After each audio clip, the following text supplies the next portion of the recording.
La planète fend le vide de l'espace. Son orbite est instable, comme une boule de billard qui glisse sur la table à la recherche d'une cible pour entrer en collision. Seulement, cette boule a la taille de Mars, et elle fuse à 15 000 km/h. Boum! Elle s'écrase sur une autre planète. Cet objet de la taille de Mars s'appelait Theia, et ce sur quoi il s'est écrasé était la Terre. L'impact a libéré 100 millions de fois plus d'énergie que l'astéroïde qui a anéanti les dinosaures. La collision planétaire a projeté des tonnes de débris solides dans l'espace. Mais un seul des deux corps célestes a survécu. Theia a été détruite, puis entièrement avalée par cette Terre primitive. Mais ces débris ne sont pas allés voler sans fin dans le vide cosmique.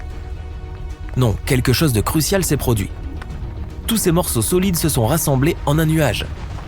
La gravité les a comprimés ensemble, les pressant de plus en plus. Et au final, notre Lune est née. C'est ce qu'affirme la théorie. Au moment de l'impact, le système solaire venait de se former. Et ce rendez-vous aux proportions épiques n'aurait probablement pas eu lieu si une planète nommée Jupiter, alors nouvellement formée, n'avait pas projeté Theia hors de son orbite et directement sur la Terre. Notre jeune planète a résisté à l'impact. Le temps a passé, la Terre a évolué. Sa surface est devenue méconnaissable au cours des 4,5 milliards d'années suivantes. Il est difficile pour l'esprit humain de se représenter une durée aussi phénoménale. Nous allons donc tout condenser en une journée. Si minuit est le moment où la Terre s'est formée à partir du gaz et de la poussière qui sont restés après la création du Soleil, les 4 premières heures ne présentent qu'une planète sans vie. Chaude, couverte de lave, constamment bombardée par des astéroïdes et, comme tu le sais maintenant, par une autre planète. Mais la vie trouve toujours un chemin. Les premières cellules apparaissent. Il est 4 heures du matin sur notre horloge. À 14h08, on peut voir la forme du premier organisme unicellulaire. Ce n'est qu'à 20h28 que les plantes marines apparaissent. 20 minutes plus tard, qu'est-ce que c'est que ça? Des méduses. Après elles, la planète s'épanouit avec divers poissons, reptiles, insectes. Les forêts poussent à 22h30. Entre 22h56 et 23h40, les dinosaures parcourent la Terre. Ces lézards géants auront régné sur notre planète pendant moins d'1 heure. 1 minute avant l'extinction des dinosaures qui se produit à 23h39, les premiers mammifères commencent à marcher sur la planète. À 23h58 et 43 secondes, les humains apparaissent. À l'échelle cosmique des choses, nous n'avons régné sur cette planète que pendant 1 minute et 17 secondes. Voici donc la principale question qui déconcerte les scientifiques. Pourquoi la vie sur Terre ne s'est-elle jamais arrêtée d'exister? Elle avait pourtant toutes les raisons de le faire. Pourquoi notre planète n'est-elle pas devenue comme Vénus ou Mars? Toutes deux avaient autrefois une atmosphère et des océans. Aujourd'hui, ce sont des déserts sans vie. Oublie les concepts scientifiques complexes et les théories sur la structure de l'univers. Notre petit caillou et tous ses habitants ont tout simplement une chance incroyable. Le professeur Toby Tyrrell de l'université de Southampton a eu recours à des programmes informatiques et des simulations climatiques pour résoudre l'énigme de savoir pourquoi les collisions d'astéroïdes et les périodes glaciaires n'ont pas transformé notre petit caillou en un no man's land sans vie. L'équipe de recherche n'a pas sélectionné 10, 100 ou 1000 planètes virtuelles semblables à la Terre. Elle en a utilisé 100 000 pour cette expérience. Et chacune de ces 100 000 planètes a subi une centaine de simulations. Ils ont exposé ces planètes virtuelles à différents phénomènes. Elles ont été bombardées par des astéroïdes, gelées, soumises à des éruptions épiques de supervolcans qui ont noirci le ciel et bloqué les rayons du soleil. Seulement 9%, soit 8700 d'entre elles, ont survécu une fois sur 100 simulations. Dans ce groupe, 4500 planètes sont restées habitées 10 fois. Sur une seule planète parmi 100 000, la vie ne s'est pas arrêtée après chacune de ces 100 simulations. Si la vie est une loterie, la Terre a eu beaucoup de chance. En 2009, le télescope Kepler, unique en son genre, a été lancé dans l'espace. Sa tâche ? Rechercher une parcelle du ciel nocturne, soit 150 000 étoiles à la recherche de planètes rocheuses semblables à la Terre. En 9 ans de service, il a fini par sonder plus de 500 000 étoiles. Pendant tout ce temps, et avec toutes ces observations sur près d'une décennie, Kepler a découvert 2600 planètes potentiellement semblables à la Terre. Ce qui est étrange, c'est que la plupart d'entre elles sont d'un type que l'on ne trouve pas dans notre propre système solaire. Elles ont une taille comprise entre celle de la Terre et celle de Neptune. Mais revenons à la vraie Terre. Si tu t'éloignes des villes et que tu regardes le ciel nocturne, tu verras un océan d'étoiles. Si la nuit est claire avec un œil non exercé, tu pourrais compter un maximum de 2500 points lumineux. Pourtant, il y a au moins 100 milliards d'étoiles dans la Voie lactée. Certaines estimations portent même ce nombre à 400 milliards. Alors, d'où vient cet énorme écart ?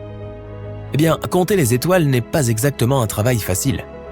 Les scientifiques ne numérotent évidemment pas chacune d'entre elles individuellement. 1, 2, 3, et ainsi de suite.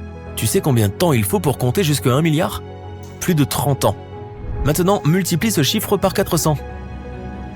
Bref, au lieu de cela, ils observent de petites parcelles de l'espace et utilisent des formules scientifiques complexes pour en extrapoler le nombre total d'étoiles. Tu peux toi-même réaliser une expérience similaire. Imagine un seau rempli de 5 kg de pierre, de sable, de terre et d'autres éléments. Ta mission ? Estimer le nombre de pierres présentes dans ce mélange. Tu ne vas compter que les pierres que tu peux voir du dessus. Faire une estimation approximative de leur volume et de leur poids, du pourcentage du total que tu peux voir et, avec quelques calculs, tu peux obtenir un chiffre. Sera-t-il exact ? Non. Pourquoi ? Parce que tu ne peux pas savoir si les pierres dans le seau sont réparties uniformément. Ou si elles ont toutes à peu près la même taille. Et si celles du fond, s'il y en a, sont plus grandes ou plus petites que ton échantillon de surface. Elles pourraient avoir des poids et des volumes complètement différents. Ce seau est notre galaxie, la Voie lactée, et les pierres que tu comptes sont les étoiles. Ce que l'on cherche à démontrer ici, c'est que les scientifiques ne peuvent pas savoir avec certitude combien d'étoiles il y a vraiment. Peut-être 100 milliards ou peut-être 4 fois plus. Parmi celles-ci, 4 milliards sont semblables à notre Soleil. Dans notre propre galaxie, l'estimation la plus souvent admise pour les planètes qui pourraient potentiellement accueillir la vie est de 300 millions. Mais comme le veut la tradition de l'inexactitude scientifique, ce nombre pourrait atteindre 5 milliards ou plus. Dans tous les cas, cela nous fait un bien large parc immobilier. Et on ne parle que de la Voie lactée, mais écoute ça. Elle n'est qu'une des 200 milliards de galaxies de l'univers observable. Les recherches les plus récentes estiment que ce nombre est 10 fois plus élevé, quelque chose comme des billions de galaxies dans l'univers. Et nous avons examiné moins de 10% d'entre elles. Quant au nombre d'étoiles qu'il y a dans l'univers, les scientifiques l'estiment à 1 quadrillion, c'est-à-dire 1 suivi de 24 zéros. Encore une fois, il ne s'agit que d'estimation, car nous ne pouvons pas en être sûrs. Jusqu'à présent, une chose est claire. Notre Terre est le seul endroit de l'univers que nous connaissions où il y a de la vie. Et pourtant, cette planète a fait tout ce qu'elle pouvait pour changer la donne. Au cours des 540 millions d'années passées, plus de 20 extinctions massives ont eu lieu. La dernière a eu lieu il y a 66 millions d'années. Oui, c'est celle qui a vu disparaître les dinosaures et 75% de toute vie sur Terre, soit dit en passant.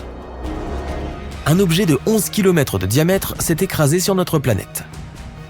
Il allait 120 fois plus vite que la voiture la plus rapide d'aujourd'hui. Sur plus de 1,5 million de kilomètres autour du point d'impact, tout a pris feu. Un énorme tsunami a soulevé les océans du monde entier. Des milliards de tonnes de poussière et de soufre se sont élevées dans le ciel et ont bloqué les rayons chauds du soleil. Un refroidissement global s'est produit sur Terre. Il y a un peu plus de 200 millions d'années, une extinction massive moins connue a éliminé la moitié de toute vie sur la planète. Il est fort probable que les volcans ou un impact d'astéroïdes en aient été responsables. D'autres théories affirment que le mouvement des plaques tectoniques a déclenché une autre période glaciaire. À cette époque, d'énormes crocodiles régnaient sur la Terre. Ils ont disparu et de nouveaux animaux sont entrés dans les arènes de la préhistoire, les dinosaures. Mais le pire que cette planète ait jamais connu est l'extinction Permien-Trias, il y a environ 250 millions d'années.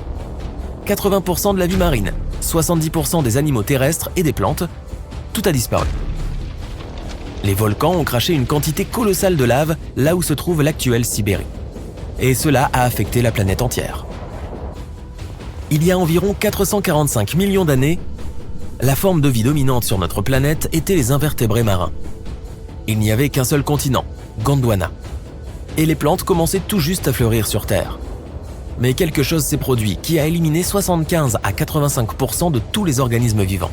Cela a pu être une période glaciaire, une hausse des températures ou un phénomène encore plus effrayant. Certains pensent qu'il pourrait s'agir d'une énorme étoile qui a explosé à 6000 années-lumière de la Terre. Elle aurait projeté un jet de rayons gamma qui aurait déchiré l'espace. Et la pauvre petite Terre se trouvait sur sa trajectoire. La couche d'ozone a été brûlée instantanément. Oui, et nous en avons clairement besoin pour nous protéger. Peu importe à quel point la planète ou même l'univers essaie d'anéantir la vie sur Terre, qui est d'ailleurs née en défiant toute probabilité, la vie trouve toujours un chemin. Une puissante explosion de rayons gamma d'une demi-seconde seulement a eu lieu, et elle a libéré une énorme quantité d'énergie. C'était plus que notre Soleil pourrait produire en 10 milliards d'années. Ce bref flash a illuminé tout le ciel. Ensuite, une lueur beaucoup plus douce et plus durable est venue le remplacer.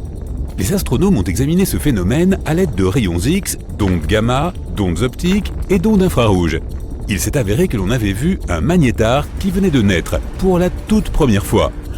Il s'est probablement formé après la fusion de deux étoiles à neutrons. Cette fusion a donné lieu à une kilonova, l'une des plus brillantes et des plus grandes explosions stellaires. Sa lumière a finalement atteint notre planète le 22 mai 2020. Imagine une énorme étoile, au moins 5 fois la masse de notre Soleil, qui arrive à la fin de sa vie.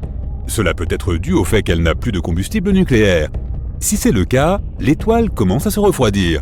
La pression à l'intérieur chute et la gravité commence à se resserrer vers l'intérieur. Et soudain, plus d'1 million de fois la masse de notre planète s'effondre en 15 secondes. Cela se produit si rapidement qu'une énorme onde de choc fait exploser la partie extérieure de l'étoile. Cela produit un éclat de lumière aveuglant. Cette puissante explosion s'appelle une supernova. Ce qu'elle laisse derrière elle est un noyau incroyablement dense entouré d'un énorme nuage de gaz chaud appelé nébuleuse. Si l'étoile est suffisamment grosse, plus de 10 fois la taille de notre Soleil, elle se transformera probablement en un trou noir. Sinon, elle se transforme en une étoile à neutrons. Il s'agit en fait d'un noyau géant, c'est-à-dire la partie centrale d'un atome. Ces étoiles sont principalement composées de neutrons et leur taille dépasse rarement les 30 km de diamètre. À titre de comparaison, notre Soleil mesure près de 1,4 million de kilomètres de diamètre, soit 109 Terres mises côte à côte. Mais ne te laisse pas impressionner par cette taille relativement minuscule. Toute étoile à neutrons est au moins 1,5 fois plus lourde que notre Soleil et possède un champ magnétique très intense. Si tu devais prélever une seule cuillère à café de l'intérieur de cette étoile, cette matière pèserait plus d'1 milliard de tonnes. Cette densité est tellement forte que les étoiles à neutrons font partie des objets les plus énormes connus. Le prochain arrêt est un trou noir. Lorsque deux étoiles à neutrons fusionnent, elles en créent le plus souvent une nouvelle, beaucoup plus lourde. En quelques millisecondes ou même en moins, cette étoile s'effondre en un trou noir. Mais les astronomes qui ont examiné le flash de lumière enregistré en Mars pensent qu'il pourrait y avoir une autre issue. Ils sont presque sûrs d'avoir vu quelque chose de jamais observé auparavant, la naissance d'un magnétar. C'est une forme rare d'étoile à neutrons avec un champ magnétique ultra fort. Il est 1000 billions de fois plus fort que celui de notre planète. Ce champ est également si puissant qu'il chauffe la surface de l'étoile jusqu'à 10 millions de degrés Celsius. En d'autres termes, les magnétars sont les aimants les plus puissants de l'univers.